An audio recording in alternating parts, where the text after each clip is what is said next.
Good morning. We have Professor Sharu Rangnekar sir with us, and he'll be sharing his professional insights and his views, and plus our national conclave event of ISTD, which is building human and business excellence in the VUCA world. So I would like to take the privilege of requesting Sharu Rangnekar sir to answer a few questions. Great journey, right, from 50 years to now. What sort of a change or what sort of a transformation have you actually seen, not only in Mumbai, but all across the ISTD in the national format, sir? Well, the first thing that happened. Format, sir. Well, the first thing that happened 50 years ago was the Ford Foundation sent a team to create training and development in India. Right, sir. In fact, the words were not known in India. Very few multinationals had few training departments, and private sector had no training department, public sector didn't do anything. And that is where the idea came that there should be a society for training and development. We comes to the higher level, to a better level, to a better professional level. So would you like to share some basic insights on how ISTD has been transformed to what it is now? You see, the basic problem was who will pay for being trained. And when training was not very much known, people were wondering why they should be trained. And this is where the first difficulty came. Second is, who is going to be the trainer? Because we had no qualification in the field of training. In fact, we had no qualification in India in the field of management, and consequently the great difficulty in getting that established, that some kind of management training is required. But fortunately, the Indian Institute of Management, Ahmedabad, came into being, and Calcutta, Bangalore, and so on at the same time.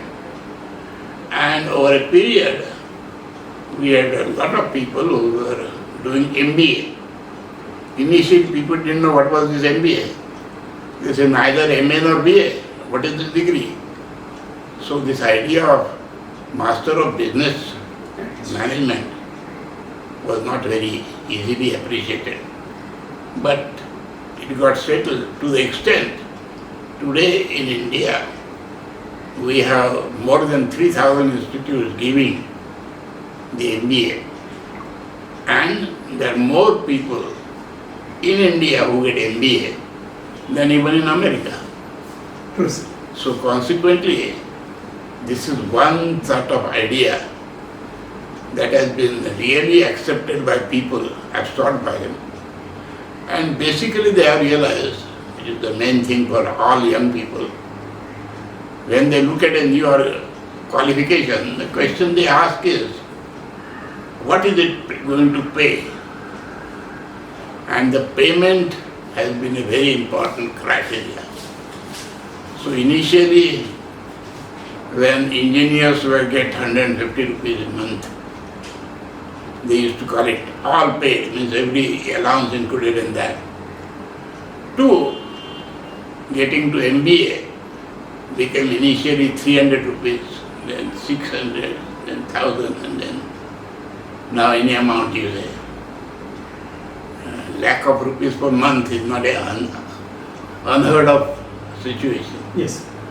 So consequently, as the remuneration went up, the flow of people joining MBA increased.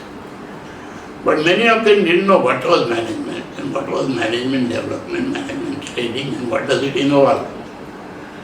They only felt this is a course, go through it, get a qualification, show the qualification, get a job. So that was the first difficulty, to establish what is the qualification, what is its purpose, what does it do.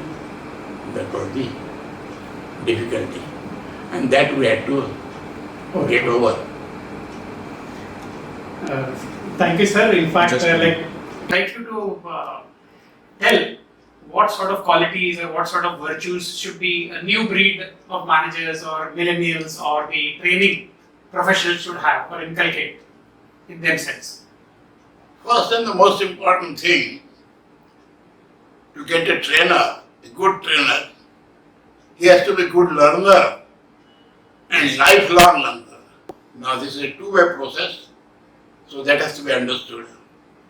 You should try to do training in the way that I know everything and I'm going to tell you and you learn that and practice it. It will be dead. You have to say, this is what I feel about it, but what are your ideas about it? And try to get them to talk about it and most important, think about it. Then you get the training developed. Training is developed only when the trainer and the trained put their ideas together, and each course, just I have done about 7,000 training programs in my life. Wow. At that time, each training program taught me something. And frankly, I never did the same program again and again. Although the title was the same, the program automatically differed depending on the trained people. So who come for training, they ask questions. We would like to have a small message or some sort of an idea or some sort of encouragement or something that I'll put on the last question. We would like to have a small message or some sort of an idea or some sort of encouragement or some sort of a blessing for the event which is going to be conducted on behalf of ISTD at the National Conclave, building human resource and the business excellence in the VUCA world today. Basically, I would say, creating excellence is hard work at any stage, for any subject, in any field. If people are only thinking of what kind of money they will make, and that is success, then they are going to have a very limited career. Only when they think that this is a thing I am interested in and I want to learn, not because it gives so much money. Training didn't give very much money initially. Everything is possible. But the point is, only based on money, you can't create excellence in training. The excellence has to be induced in the trained people. The greatest difficulty on training is, it is not the trainer who is training. What is happening to the trained people is the training that takes place.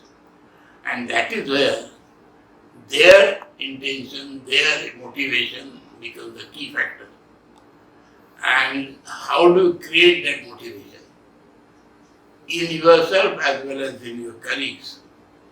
Because every time you work, even in a training program or in an organization, you are working with colleagues. Yes. And consequently, what happens is a group effort. Nobody can say, I learned something this and I am going to implement it. And hence, what you have to say is, these are ideas I want to project.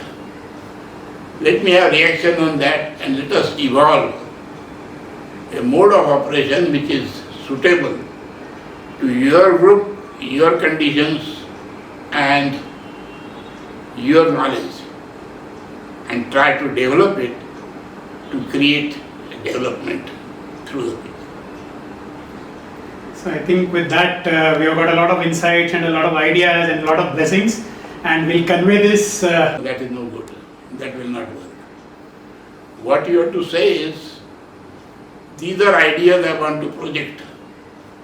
Let me have reaction on that and let us evolve a mode of operation which is suitable to your group, your conditions and your knowledge, and try to develop it to create a development through the people. So I think with that we have got a lot of insights and a lot of ideas and a lot of blessings, and we'll convey this during the National Conclave, sir. we had the honor and we had the privilege and the pleasure of hosting some communication and event. Thank you so much.